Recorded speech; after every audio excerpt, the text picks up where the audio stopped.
Hey there, friends. Happy Christmas, first of all. Today, I want to share with you three stories that are as chilling as it is tragic and happened on Christmas. Before we begin, I will remind you to like and subscribe. The first story is about how one man's bitterness turned Christmas Eve into a nightmare. We're diving into the Covina Massacre, a horrific event that unfolded in California in 2008. Grab a coffee, settle in, and let's unpack this tragic tale together. It all starts with Bruce Jeffrey Pardo. At first glance, Bruce seemed like your average guy. Born on March 23, 1963, he grew up in the San Fernando Valley and eventually went on to work as an electrical engineer. Friends described him as charming, funny, and even a little goofy, but as we'll see, appearances can be deceiving. Bruce's life seemed to take a turn for the better in 2006 when he married Sylvia Ortega. She was a kind-hearted woman with 3 kids from a previous marriage. Bruce and Sylvia initially appeared to be happy, but cracks started to show soon after they tied the knot.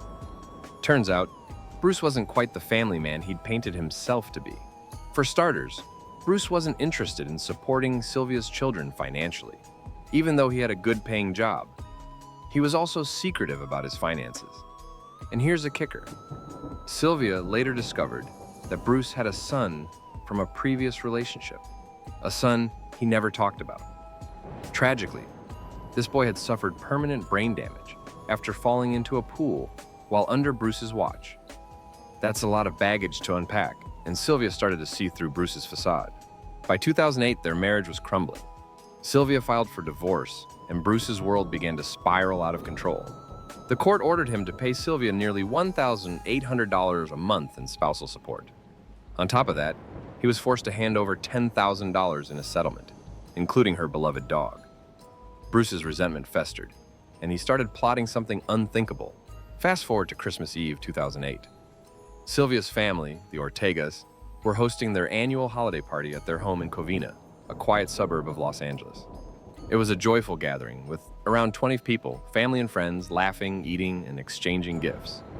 Little did they know, a storm was brewing just outside. Around 11:30 p.m., Bruce arrived at the Ortega house dressed as Santa Claus. Yep, Santa Claus. He was carrying a large, gift-wrapped package and an arsenal of weapons concealed inside. The package contained a homemade flamethrower and handguns. Bruce also had an additional handgun strapped to his body. What happened next is truly horrifying. Bruce knocked on the door and 8-year-old Katrina, Sylvia's niece, excitedly ran to answer it. She thought Santa had come to visit. Without warning, Bruce pulled out a handgun and shot her in the face. Miraculously, she survived, but the chaos had just begun. Bruce stormed into the party, firing indiscriminately at the guests. People screamed and tried to flee, but there was little chance of escape. Once he'd unleashed his rage with the firearms, Bruce unwrapped his flamethrower and set the house ablaze. Flames quickly engulfed the Ortega home, turning a festive celebration into an inferno of terror. When the fire was finally extinguished, authorities discovered 9 bodies inside the charred remains of the house. The victims included Sylvia, her parents Joseph and Alicia Ortega, and several of her siblings. The exact cause of death for some was gunfire, while others succumbed to the flames. It was a devastating loss for the Ortega family and the entire community. But where was Bruce? He wasn't among the dead. Turns out, after committing this atrocity, Bruce had a backup plan. He drove to his brother's house in Sylmar, about 30 miles away. There, he had planned to escape to Canada, but things didn't go as he intended. You see, during the attack, Bruce accidentally set himself on fire with the flamethrower. Suffering severe third-degree burns, he abandoned his escape plan. At his brother's home, Bruce took his own life with a gunshot to the head. Police found him dead the next morning, still wearing parts of the Santa suit. As investigators pieced together the crime, they uncovered Bruce's meticulous planning. He'd spent months acquiring weapons and building the flamethrower. He even purchased plane tickets to make it look like he was leaving town, creating a false trail. But his injuries disrupted his carefully laid plans, leaving behind a haunting legacy of loss and destruction. The Covina Massacre left a permanent scar on the Ortega family and the community. It's a chilling reminder of how unchecked resentment and anger can lead to unimaginable tragedy. Christmas, a time meant for love and togetherness, became a day of mourning for so many. So, what can we take away from this story? Maybe it's a reminder to check in on the people around us. Sometimes those who seem fine on the outside might be hiding a storm within. And maybe it's also a call to never let bitterness consume us. Bruce's actions were his alone, but they stemmed from years of unresolved anger and resentment. Thanks for sticking with me through this dark tale. If you found this story as haunting as I did, let me know your thoughts in the comments. Let's begin with the second story. It's a tale about a couple who should have been enjoying their golden years, but instead, their lives ended in a senseless act of violence. This is the story of the murder of Ed and Minnie Morin, a case that went cold for decades before finally getting some answers. Ed and Minnie Morin were the kind of people you'd expect to live a quiet, peaceful life. Ed was 81 and Minnie was 83, and they lived in a small town called Chehalis in Washington State. They'd been married for decades and were known for being kind, hardworking, and deeply rooted in their community. They owned a farm and were financially comfortable, the kind of couple you'd see at church or running errands around town, just regular folks. But on December 19th, 1985, everything changed. That day, Ed and Minnie had plans to host their family for Christmas. They were preparing for a festive holiday, but they never got the chance. The day started like any other.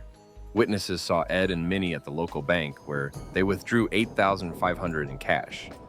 This detail would later become a crucial part of the investigation. After leaving the bank, they seemed to vanish into thin air. When Ed and Minnie didn't show up for a planned lunch with their family, alarm bells started ringing. This was completely out of character for them. Their family reported them missing, and soon a search was underway. 2 days later, their car was found abandoned in a church parking lot. Inside, investigators found bloodstains on the front seats, suggesting something terrible had happened. Then on Christmas Eve, the search came to a devastating end. Ed and Minnie's bodies were discovered in a wooded area about 15 miles from their home. They'd both been shot in the back with a shotgun. The scene was grim, and the motive for the murders wasn't immediately clear. The $8,500 they'd withdrawn was gone, leading investigators to believe robbery was the motive. But who would do such a thing to this elderly couple? Despite the efforts of local law enforcement, the case quickly went cold. There were few leads, no eyewitnesses, and no physical evidence pointing to a suspect. For years, the community was left to wonder who could have committed such a heinous crime. It wasn't until 2012, nearly 3 decades later, that the case saw a breakthrough. So, how did the case finally get cracked? It all came down to advances in forensic science and some good old-fashioned determination. Investigators revisited the case and managed to piece together new evidence, including witness statements and DNA. 2 men, Rick Riff and his brother John Riff, emerged as prime suspects. The brothers had been living in Alaska for years, far from the scene of the crime, but they couldn't outrun their past forever. Witnesses came forward, placing Rick and John near the Morins' home around the time of the murders. One witness even recalled seeing them driving a green car similar to the Morins. It turned out that the Riff brothers had a history of criminal activity, including robbery and violence. While John Riff passed away before he could be charged, Rick Riff was arrested in 2012 and brought to trial. During the trial, prosecutors painted a chilling picture of what had happened. They argued that the Riff brothers had forced Ed and Minnie to withdraw the $8,500 at gunpoint before driving them to a remote location and killing them. The motive? Pure greed. The evidence included witness testimony, circumstantial evidence, and DNA linking Rick to the crime scene.